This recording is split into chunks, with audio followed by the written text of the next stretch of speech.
1 Roi chapitre 1 versets 13 à 28. Salomon rend la justice avec sagesse. C'est alors que 2 femmes prostituées vinrent chez le roi et se présentèrent devant lui.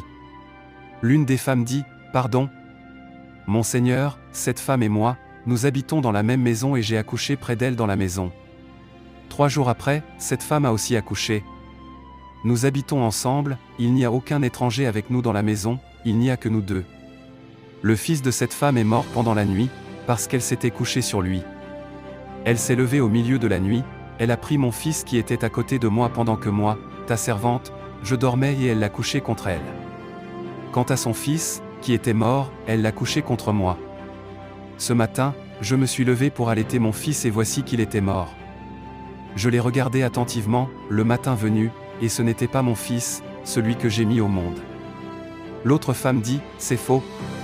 C'est mon fils qui est vivant et ton fils qui est mort. » Mais la première répliqua, « Absolument pas.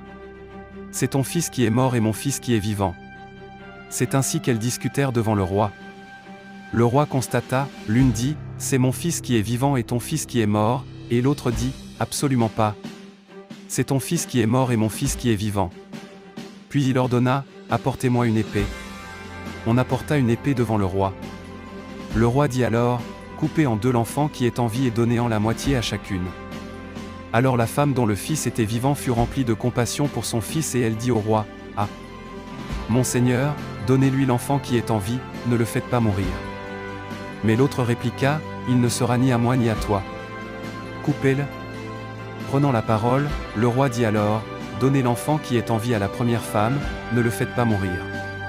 C'est elle qui est sa mère. » Tout Israël apprit le jugement que le roi avait prononcé et l'on éprouva de la crainte envers lui.